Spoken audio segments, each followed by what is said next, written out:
నిర్గమకాండం 34వ అధ్యాయము 29వ వచనము 30వ వచనం. సీనాయి పర్వతం మీద మోషే గారు చేసినటువంటి పని ఏంటి?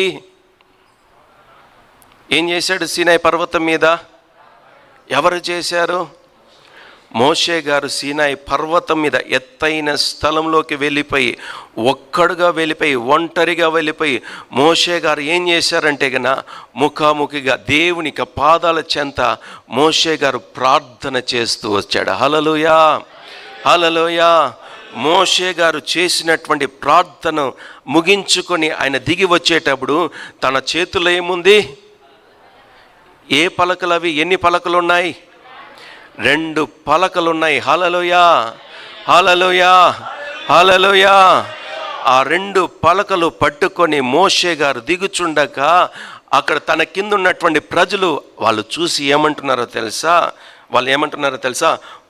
తన ముఖ చర్మము తన ఫేస్, తన ముఖ చర్మము ప్రకాశించిన సంగతి మోషేకి తెలిసి, హల్లెలూయా. అంటే నువ్వు ప్రార్థన చేస్తే ఎటువంటి ప్రార్థన? ఆత్మ సంబంధమైనటువంటి ప్రార్థన, శరీరంతో చేసేటటువంటి ప్రార్థన కాదు. నువ్వు వెళ్ళిపోవాలి. ఎక్కడికి వెళ్ళిపోవాలంటే ఒంటరిగా వెళ్ళిపోవాలి. వెళ్ళిపోయి నువ్వేం చేయాలంటే దేవునితో నువ్వు కనెక్షన్ పెట్టుకోవాలి. కనెక్టివిటీ ఎవరితో కలగాలి నీకు? ఏకం. నువ్వు ఎవరితో కావాలి? మనుషులతో కాదు, కానీ దేవునితో నువ్వు కలిసి నీవు ప్రార్థించినట్లయితే. ఎన్ని దినములు ప్రార్థన చేశాడు మోషే గారు? 40 గట్టిగా చెప్పాలి, 40 రాత్రింబగలు చేశాడు. హల్లెలూయా. రాత్రిను తర్వాత ఒక దినం ఎన్ని గంటలు?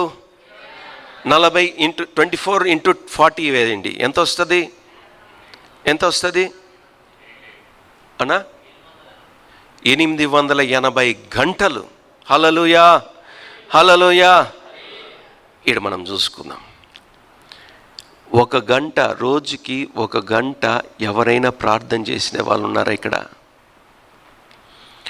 1 గంట దేవునితో సంబంధం కలిగి, శరీరానుసారంగా కాదు, దేవునితో ఏకమై ప్రార్థన చేసేటటువంటి వాళ్ళు ఎవరైనా ఉన్నారా?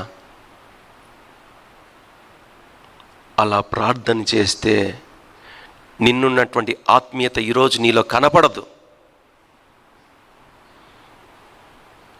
నిన్నున్నటువంటి భక్తి ఈరోజు మనలో, అంతటి ప్రార్థన శక్తి నీలో ఉంటే, అంతటి ప్రార్థన అనుభవం నీలో ఉంటే, నిన్నున్నటువంటి ఆత్మీయత ఈరోజు మరింత ఎక్కువగా అధికమవుతుంది. అది దేవుని యొక్క శక్తిలో ఉన్నటువంటి కార్యం. అంతే తప్ప నువ్వు మొదట్లో దేవుని దగ్గరకు వచ్చినటువంటి ప్రార్థన ఏ రీతిగా చేస్తున్నావో 10 సంవత్సరాలైనా అదే ప్రార్థన ఉందంటే గన దేవుని ఆత్మ నీలో కొలాప్స్. నీ శరీరం పని చేస్తుంది, దేవుని ఆత్మ నీలో లేనేలేదు. దేవుని ఆత్మ లేకపోతే దేవుని ఆత్మ నీలో ఎట్లా పని చేస్తుంది? నువ్వు శరీరంతో పని చేస్తున్నావు. ప్రార్థన ప్రాముఖ్యం. ప్రార్థన ప్రాముఖ్యం. 40 రాత్రింబగలు ఈ యొక్క ప్రార్థన చేసినటువంటి మోషే గారి యొక్క మొహము చూసుకుంటే ఏ రీతిగా ఉందో తెలుసా? ఏ రీతిగా ఉంది ఆయన మొహము? 29వ వచనం ఆఖరి భాగం చూస్తాడు. ఆయన తన ముఖ చర్మము ప్రకాశించింది. అంటే ప్రార్థన చేసేటటువంటి వ్యక్తి యొక్క శరీరం ఏ రీతిగా ఉంటుంది, మార్చబడుతుంది అంటే ప్రకాశిస్తూ వస్తుంది. అంటే ప్రార్థన చేస్తే ఆత్మ ఒకటే కాదు పనిచేసేది, శరీరం కూడా పనిచేస్తూ వస్తుంది. హల్లెలూయా. ఈ శరీరం మట్టి దేహం పనిచేస్తూ వస్తుంది. హల్లెలూయా. ఇది ప్రకాశిస్తూ వస్తుంది. హల్లెలూయా. ప్రకాశించడం అంటే వెలుగునివ్వడం, వెలుగునిస్తుంది, ప్రకాశమైనటువంటిది. అంటే నీ వద్ద నుండి ఈ శరీరంలో ఉన్నటువంటి చీకటి కూడా తొలగించబడిపోతుంది. హల్లెలూయా. ఈ శరీరానికి ఏమి నిండుతుందంటే కన్నా వెలుగు నింపబడుతూ వస్తుంది. హల్లెలూయా, హల్లెలూయా. మరొక వచనం చదువుకుందాం. లూకాసు వార్త 9వ అధ్యాయము 29వ భాగం. ఇది ఎవరి గురించి రాస్తున్నారో తెలుసా? ఇది ఎవరి గురించి రాస్తున్నారో తెలుసా? నా యేసు క్రీస్తు ప్రభుల వారి గురించి రాస్తున్నాడు. హల్లెలూయా. అక్కడ మోషే గారిని చూస్తేనేమో ఆయన యొక్క మొహము ప్రకాశించబడుతూ వచ్చేది. హల్లెలూయా. ఎందు నిమిత్తం అంటే ప్రార్థన చేసిన నిమిత్తమై, ప్రార్థన చేసిన కారణాన్ని బట్టి. ఇక్కడ యేసు క్రీస్తు ప్రభుల వారు కూడా, అది ఎప్పుడు ఏ కాలంలో జరిగేది? యెహోవా దేవుడు తండ్రి కాలం జరిగినటువంటి కార్యం ఒకే రీతిగా పనిచేసేదా లేదా? కుమారుడైనటువంటి క్రీస్తు ప్రభుల వారి యొక్క కాలంలో యేసు క్రీస్తు ప్రభుల వారు ప్రార్థించాడా? యేసు క్రీస్తు ప్రభుల వారు ప్రార్థించారయ్యా అమ్మా. యేసు క్రీస్తు ప్రభుల వారు ప్రార్థించారు. ప్రార్థించిన తర్వాత ఆయన ముఖ రూపము ఏమైపోయాది? మునుపను ఉన్నటువంటి రూపం ఆయనకి.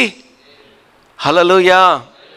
నీవు ప్రార్థించేటటువంటి వాడవైతే, నీవు ప్రార్థించేటటువంటి దానవైతే గన నీ రూపమే మారిపోతుంది. హల్లెలూయా. నీ స్వరూపమే మార్చబడిపోతుంది. హల్లెలూయా. ఆ కింద చదువుకుంటే గన ఆయన వస్త్రములు తెల్లనివై పరిశుద్ధముగా. తెల్లనిదంటే దేనికి సూచన? పరిశుద్ధతకు సూచన. ఆయన యొక్క వస్త్రధారణ కూడా ఏ రీతిగా మార్చబడిందంటే కనుక, ఎందుకంటే కనుక ఆయన దేవుడు కనుక ఆయన వస్త్రధారణ కూడా ఏ రీతిగా పరిశుద్ధంగా మార్చబడి, ఆ వస్త్రాలు ఏ రీతిగా కనబడుతున్నాయంటే దగ దగ దగ దగ మెరిసిపోతున్నాయి. హల్లెలూయా. ప్రార్థన చేసేటటువంటి వ్యక్తి యొక్క వస్త్రాలు కానీ, వారి శరీరాలు కానీ, వాళ్ళ యొక్క ముఖము కానీ ఏమైపోయేది? మార్చబడిపోతూ వచ్చేది. ఏ రీతిగా అంటే ఒక ప్రకాశమైన రీతిలో నువ్వు ప్రార్థన చేస్తే నీ యొక్క రూపం, శరీరం కానీ ఆత్మ కానీ మార్చబడిపోతూ వస్తుంది. నీ వస్త్రాలు కూడా పరిశుద్ధంగా ఉండిపోతాయి. హల్లెలూయా. వజ్రాలుగా దగదగ మెరిసిపోతున్నాయి అంటే కనుక నీ వస్త్రధారణ కూడా మార్చబడిపోతుంది. నీ ముఖంలో మోషే గారి ముఖంలో ఏం కనబడ్డది? ప్రకాశమైనటువంటి వెలుగు. ప్రకాశమైనటువంటి వెలుగు అనగా ఈ శరీరాన్ని అంతటికి కూడా శిరస్సు ఏది? ఈ శరీరాన్ని శాసించేది, ఆజ్ఞాపించేది ఏది? శిరస్సే కదా. ఈ మొహమే కదా. మొహంలో ఉన్నటువంటి అవయవాలే కదా.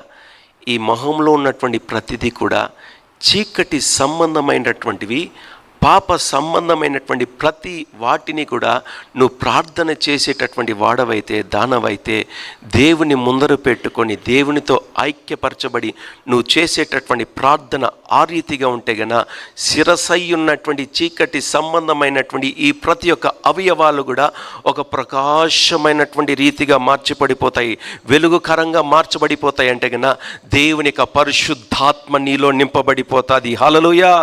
పాప సంబంధమైన ప్రతి కార్యము కూడా నీలో నుండి దూరం చేయబడి నీలో దేవుని యొక్క వెలుగు నింపబడిపోతుంది. హల్లెలూయా.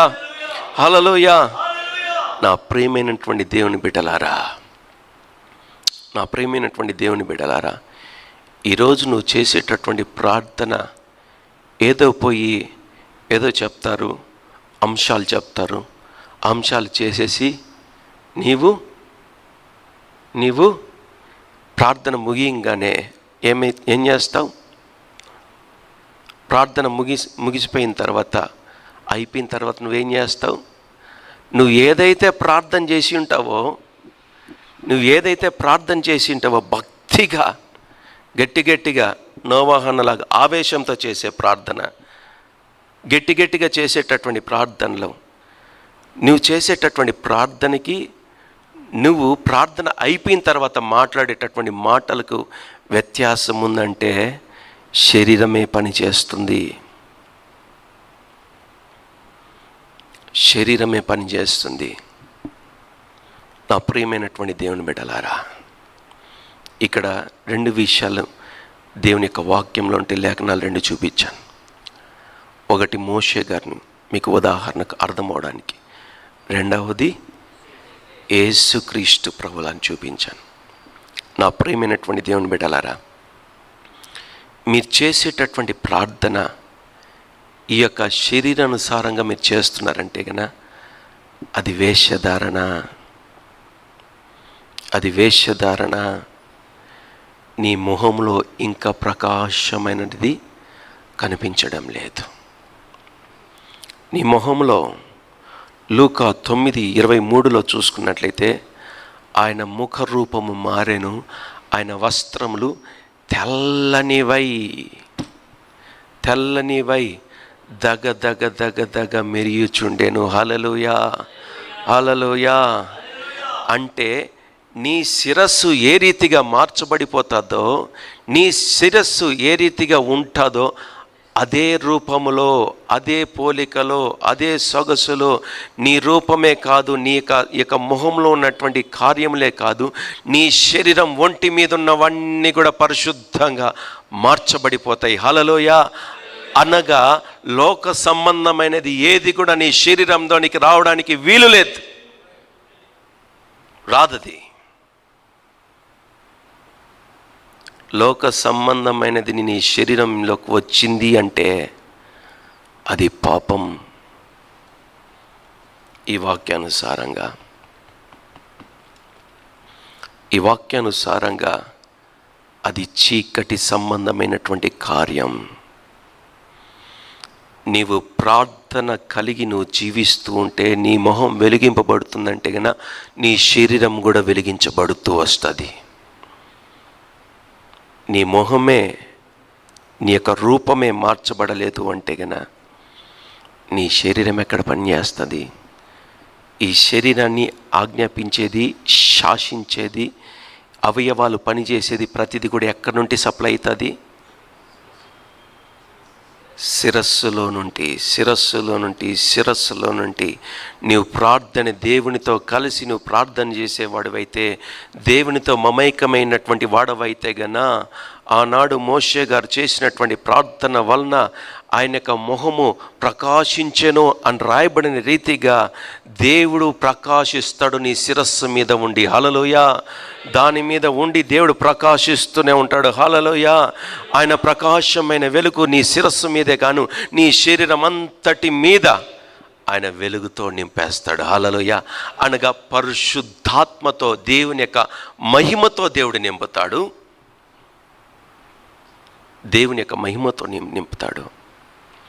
నా ప్రియమైనటువంటి దేవుని బిడ్డలారా, దేవుని యొక్క మహిమ నీలో ఉందంటే గన, దేవుని యొక్క పరిశుద్ధాత్మ నీలో ఉందంటే గన నీవు వెలిగించబడి ప్రకాశిస్తున్నావు, నీ రూపం మార్చబడింది, నీ కార్యంలో, నీ తలంపులో, నీ హృదయ ఆలోచనలు అన్నీ మార్చబడ్డాయి అని అంటే నీవేం చేస్తావో తెలుసా? ఈరోజు చేసినటువంటి పాపం తప్పులు, యొక్క ఇతరుల మీద పెంచుకున్నటువంటి దేశం, కోపం, ఆవేశం రేపటి దినాన కనపడవు.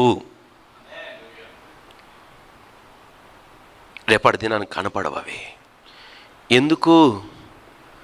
దేవుని యొక్క ఆత్మ నీలో ప్రకాశిస్తుంది కనుక. హల్లెలూయా, హల్లెలూయా. దేవుని యొక్క పరిశుద్ధ ఆత్మ నీలో ప్రకాశిస్తుంది కనుక నీ వస్త్రాలని కూడా పరిశుద్ధపరిచేస్తుంది. అంటే బయట ఉన్నటువంటి వస్త్రధారణనే పరిశుద్ధపరుస్తుంది అంటే ఆల్రెడీ లోపల శుద్ధీకరించబడ్డది. హల్లెలూయా.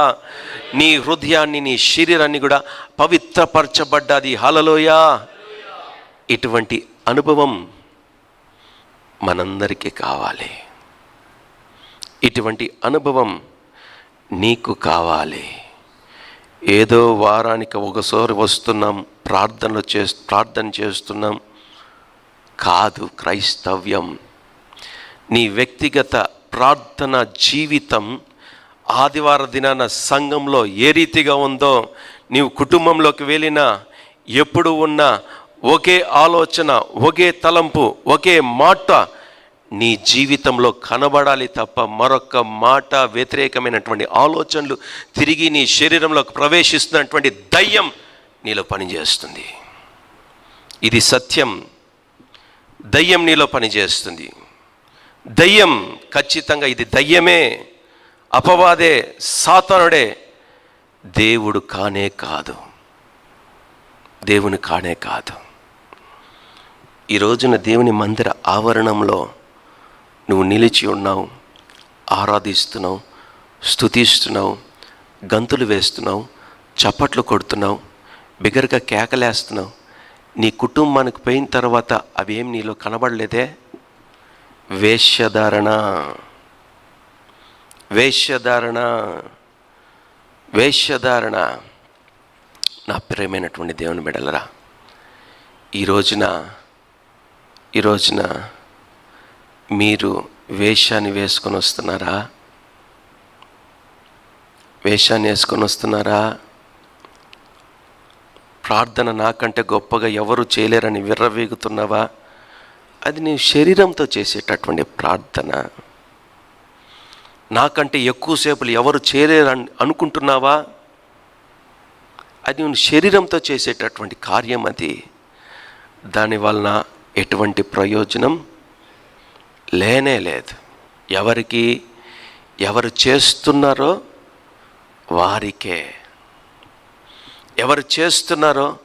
వారికి ప్రయోజనం లేదు. హల్లెలూయా.